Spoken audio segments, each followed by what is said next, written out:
Hello and welcome to the Eye on the U podcast, the Miami Herald's Miami Hurricanes podcast. I'm David Wilson and I am joined once again by Michelle Kaufman, our Hurricanes basketball beat writer here at the Herald. Michelle didn't quite get all the way to the finish line for the Canes. First trip to the Final Four in history comes up short against UConn in the semifinals. We are obviously going to break that down and look ahead to next year also, because I think you're seeing Miami way up high in a lot of these way too early rankings, which are frankly, and I think most people who are writing them are even saying kind of less relevant than ever because of the portal and all that kind of stuff. But we talked, as we've gone through this run, we have gone big picture a lot, what this means for the program, what this means for South Florida basketball. Anthony Chang and I actually on the Heat Check podcast spent a long time talking about this. It's kind of a cool moment in South Florida basketball where obviously Miami and FAU were in the Final Four. Dwayne Wade's going into the Hall of Fame. I think he's the reason for a lot of people's basketball love down here. Udonis Haslem's retiring. A lot of South Florida guys are going to be first round picks. But just for Miami specifically, it has now been almost a week since the season has wrapped up. As we've said a lot, you've covered this team for a long time. You were in school when the program came back. Now that you've had kind of some time to reflect on this last week, just what was this run like from your perspective as someone who is kind of as tied in with this program as pretty much anyone who's not, in the university or on the team? Yeah, excuse me. I've been covering the team 26 years and since 96. And then before that in 1985, when I was a student there is when the program came back. So I was there for their first game back. I was there for their first tryout. So I've seen it all really since 1985 until now. And what I would say is what I witnessed this weekend in Houston last weekend is just like nothing I've ever experienced in basketball, which is, first of all of the former players, so many of the former players, even from the 1985 team, guys like, Bob Schneckenberg, who was a walk-on in that team, Joel Warren, Kevin Presto, these guys, Eric Brown, guys from that 1985 team showed up. And then a lot of guys from the teams after that showed up, Steve Edwards and, Darius Rice and all these players. They really felt, Jack McClinton, I talked to them, they all felt like for the first time, they were part of something. They were part of a brotherhood. Yeah. Like you see with it's the Duke cliche, and right? The brotherhood. Yeah. North Carolina. Yeah. Yeah. Those kind of places. And like the football has always had that sort of lineage, the lineage of players who one follows the other, and they know that they came from something that was important and big. So these guys have all played at in various eras leading to this moment.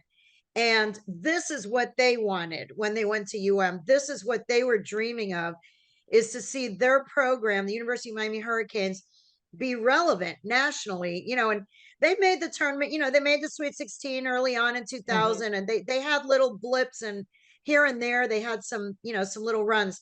But for the University of Miami to make it to a Final Four from where they came from was just such a reason for celebration for everyone who's been affiliated with that program. So that lobby, that Hyatt Regency lobby in Houston was like, it was unbelievable. It was an unbelievable scene. Former players walking around, and also football players showed up because, the football players, no offense to the football program, but they haven't had anything much to celebrate in 2 decades. They haven't been in position to win a national title. And all of a sudden, the was in position to win a national title in basketball, not in football. But, there were a lot of big time players there. Edgerrin James was there. Michael Irvin was there. I think Warren Sapp was there.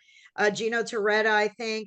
There was a whole long list of football players and basketball alumni who just wanted to be there in the moment. And then on top of that, all of the fans, for 700 students to travel to Houston when they couldn't even get 70 students to cross the parking lot to go to the Watsco Center, to see 700 kids in that end zone packed. It was actually the biggest of the 4 Final Four teams, including UConn, Yeah. Miami had the biggest student section. Now, part of it, I joked with my daughter, is that because students have more money to travel than those other teams, State because there's schools. a lot of rich kids there.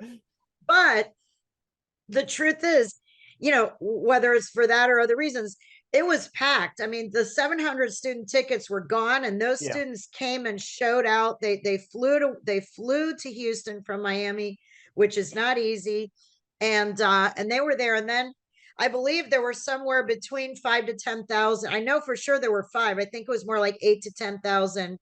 There were 5,000 confirmed through the university, and then more than that, Right. even, they came on their own. So it's the biggest showing and the most excitement that I have ever seen. It makes sense. It's a Final Yeah. Four, but Right. I mean, I didn't even expect with a Final Four for there to be that kind of passion and support from the Miami basketball fans. Yeah.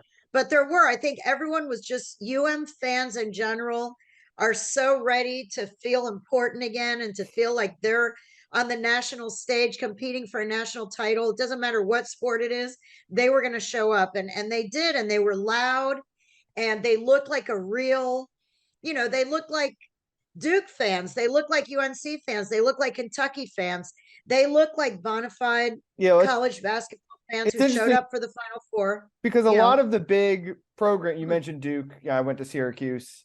Schools that are private schools, right? Smaller. Yeah, I don't know what the exact like enrollment is of all those schools, but I would guess they're relatively similar sized. Yeah. Gonzaga is another private, Villanova. A lot of the powerhouse programs in college basketball are private schools. And it like obviously in some ways it like it's suited to be a basketball school because of that, where Miami struggles obviously to fill Hard Rock Stadium. There's way more in South Florida. There's more Florida and Florida State and FIU alumni than Miami alumni, but you can fill a basketball arena. And it's similar to Duke. It's interesting because Miami does have a national fan base because of the football component, where those people, the Walmart fans, I guess is what you call them, are who might live across the country, probably haven't thought a lot about Miami basketball, but if they like Miami football, maybe they're into this run. So there is an opportunity there. I mean, Miami, but then another part of this that I think is cool, you mentioned the hotel lobby where it was like basically a party, and you look at the way that the players greet the students greet the team whenever they come back to the Watsco Center and they stop and pose for pictures. Like, no disrespect to Miami football because they've kind of earned this by being, the 5-time national championship program, but they're in their own like little bubble in a lot of ways, right? Like they're not getting big and one, it's a huge team. There's a lot of logistics. It's hard to do something like that, but like it's the access in the community is not quite the same as basketball. There has never been that level of interest. Miami football does good camps and stuff, but just in terms of like that, if Miami football was in the lobby before it was in a hotel before a national championship, I don't know if you could have done that. Miami basketball, because they've had to fight a little bit harder, they're like a little old program, right? They are. They're around the weight program, rooms there, like not that crazy. Obviously the gym is not super impressive. They're a small program, like a lot of these private schools are, and obviously they get bigger and bigger as they have more success. So it's not like it's not totally out of the realm of possibility that like in some ways Miami is suited to be a basketball school. Probably never will be because of how important football is down here and the level of talent recruiting wise. But Miami's like, it has a lot of the hallmarks of a good basketball program. And I think you saw a little bit of that during this run. Oh, for sure. I mean, it was, every one of those send-offs, there was a huge crowd for the send-off, a huge crowd, even at 3 a.m, fans were showing up, and the players and Coach L are very, very accessible, which is another part of it. Yeah, I guess that's the word I was looking they for. welcome Very it. accessible. Yeah. They love it. I mean, Coach L wants people to come. He wants to shake everyone's hand, and he wants to take selfies, and he wants the players to be connected. And he goes and roams around the campus. Right? He knows you got to get people in that building. You got to be a little more accessible. And yeah. Yeah, he's a promoter. I mean, he is trying to promote the program. He's not just the coach of the basketball team. He's trying to promote that program. He Mhm. goes out every day to get his little smoothie out in the student union and sits around and chats up whoever will walk by and talk to him, you know. So a big part of it is what he's done to reach out to the local community in Coral Gables and Pinecrest and also the student community on campus. They've made it a real family, Yeah. a real small town family team and following, even though the U is like a big national brand, the basketball program is still pretty small school. They had selection Sunday was just, a little thing on campus and people could just wander in and watch it. I mean, that doesn't happen No. at big schools and stuff like that. Pretty So much nowhere else in the ACC. I mean, maybe like Wake Forest or some of these other really small schools, but yeah, it's you don't see that. right. So anyway, it was really fun. It was really fun to see and yeah, the vibe, I mean, something was definitely born. Something is brewing, this year and reaching the final four it's really it's the penultimate, but it's really the ultimate in college basketball. Other I than was talking winning, about yeah, that you with don't hang a I was banner talking for about runner up. You hang a banner for Final Four. you hang a banner for final four and it's not like in the other sports if you make the semifinals of a football championship series whatever that's not the same but when you make Yeah, the final four that's like final four is a thing it's capital capital F. F Yeah, it's a real accomplishment to make the final four and then if you happen to win the championship it's even higher but making the final four for the University of Miami is so much bigger than even the making the Elite Eight last year. And doing those back to back, they're the only team that they're the only team that was Mhm. of the Final Four. They're the only one that had been the Elite Eight last year. So they've had really the most consistent run of any program in the country, Over the which last is two hard to years. Yeah, imagine, but it's true. They had Elite Eight and they lost to the eventual champion, Kansas. And then this year, they go to the Final Four and lose to the champion, yeah. UConn. So both years, they really had amazing runs, lost to the champion in both cases. In this case, the 13-point loss to UConn was their slimmest I know. margin of victory in their whole tournament.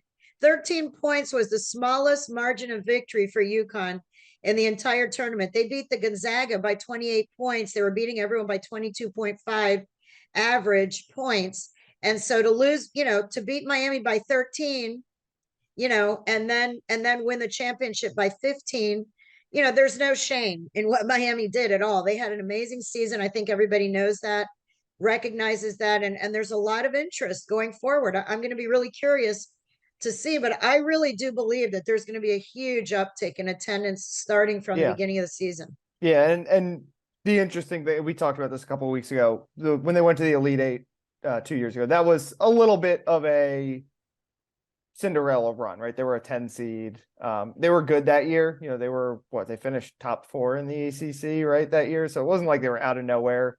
But had to pull a bunch of upsets. This year they were a 5 seed, so there were upsets along the way, but they won the ACC and they were in a big underdog in any game they played. Like it was the Elite Eight run you could write off a little bit if you were like a skeptic and being like, oh, they just got hot. Like, double digit seeds make the Elite Eight or even Final Four sometimes. This year there was any of that was totally dashed by what Miami did, where they had they actually had the most impressive run, I think, to the Final Four of They anyone, did. They had to beat the number just in one terms of the seed and seeds they number beat. two Yeah. I seed. mean, UConn beat Yeah. people up, but Miami beat really good teams all the way to Houston. And then obviously the only team they lose to is the best team in the country. Yeah. Yeah. I mean, they beat a number one that first everyone said, well, maybe they'll get by Drake, but then they have Indiana with Trace Jackson Davis. And then they got through that. And then, well, now the Number number one one, seed Houston, Houston, yeah. the best defense in the country. They got through that, scored 85 or 89, whatever against them. Then Texas, Texas, number two seed. So they knocked off Houston and Texas and Indiana. And they played UConn, as well Relatively as they tough. Yeah. not really as well, not as well as they could have, but it wasn't embarrassing. They got it to 8 points in the second half, and it was they could have played much better. They really did not they didn't play like themselves, but part of that was UConn also, Yeah, because look I what they don't did want to to. everybody I don't else. think there's that much point of breaking down what exactly happened in that game now. I mean, we will because we're going to talk about what's next for this program, and obviously they're going to learn from what their weaknesses were. I think in a lot of ways, the weaknesses we thought they had all year long just eventually caught up to them. The UConn size seemed to really bother Miami. Yep. Obviously Miami doesn't start anyone taller than 6'7", and the UConn is a great they were basically better rounded than Miami, right? Miami, great offense, subpar defense. UConn, great Yeah. offense, great defense. Like the game kind of went, I think, the way if you drew up like how how their run was gonna end, it was gonna end kind of like that. But it sets a good foundation, obviously, as we've said, for next year because Miami proved they can play with anyone. And I think this year was unusual. I think UConn, like in terms of Ken Palm and some of the other numbers, like they finished the year at number 1 there, but it was a really down year at the top of college basketball. Of course, maybe that's just where we're going now because of the G League and transfer portal and all that. It was the first Final Four ever without a single McDonald's All-American in it. So I think Miami should look at this and say this was great, but we might have to be better in future years if we want to keep replicating this year over year. But the program is trending up faster than it has at any point, and it's crazy because if you throw out the FBI, those three losing seasons, I think. Yeah. 3 years they missed the tournament at least. They were kind of starting this trajectory in a lot of ways right before that, which was the year they obviously got upset by Loyola in the first round. That team was in the top 25 for a lot of that year, had multiple NBA guys, first round pick in Lonnie Walker, a guy named Bruce Brown, who's like a legit like NBA star role player. And then it just kind of got derailed and they had to start over a little bit. And now if those 3 years hadn't happened, it'd be fascinating to see where this program is now because Jim Larrañaga's clearly figured something out. He's done it despite losing some assistant coaches to head coaching jobs. And yeah, Miami's in a better spot as a basketball program than they've ever been.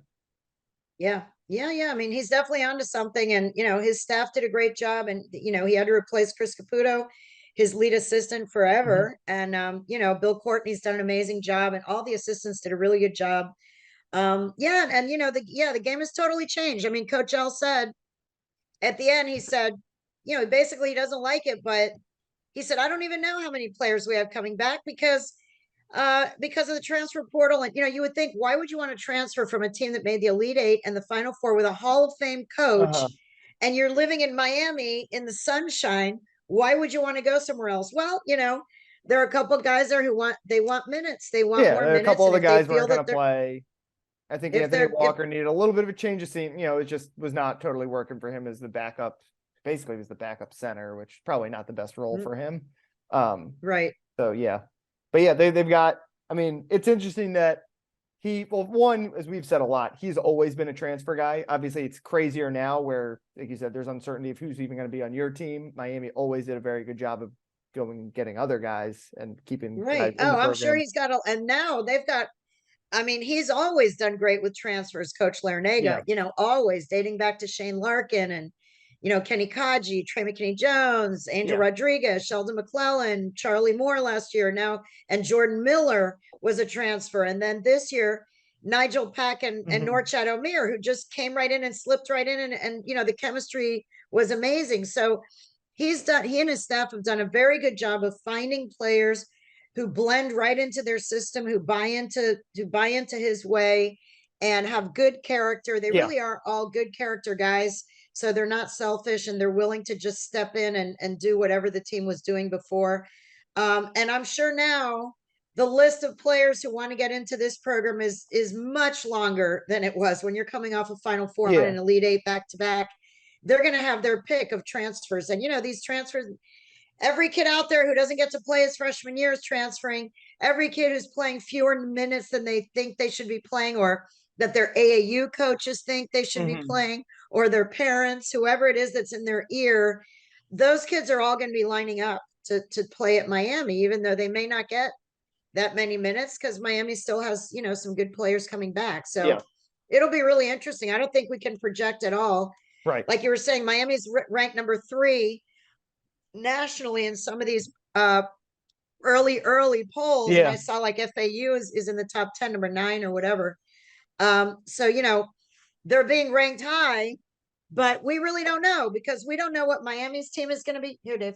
We don't know what Miami's team is going to be, and we don't know what the other teams Mhm. are going to be either. Yeah. So Yeah. Let's take a quick break, and then we will, I want to come back and kind of like run through what this roster might look like next year and how this team can sustain it. Okay, so I want to just run through, as we said, it's hard to know exactly, but I want to run through what we're looking at, because obviously Jordan Miller is out of eligibility. He's gone. First of all, shout out to Jordan Miller. Incredible 2-year run for him at Miami. yes, Out of nowhere a little bit. He was not the big acquisition, I guess, that offseason. Wound up fitting into that role perfectly. I think turned himself into an NBA player. Certainly a guy's going to get a shot.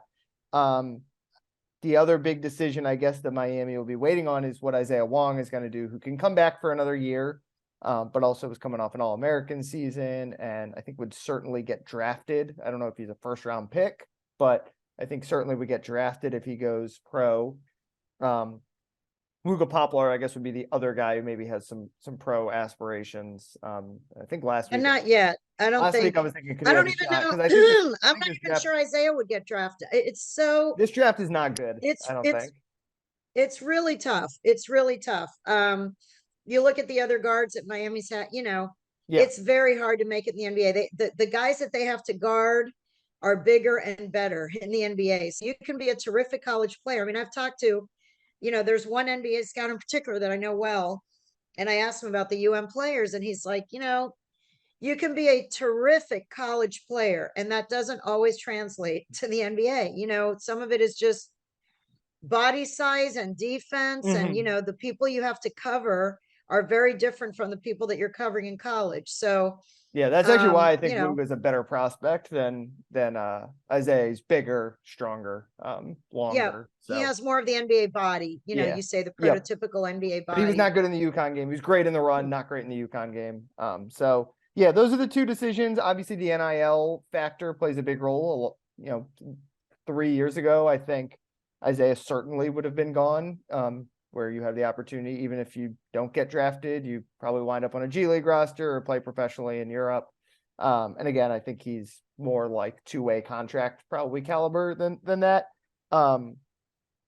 You make good money there. You can make, even if not the same money in college, you can make comparable. Wuga, again, I think it's going to be, I'll be very interested to see what kind of feedback he gets, because again, I think this draft falls off pretty quickly, and he's young and talented and big. And I wonder what kind of interest he'll get.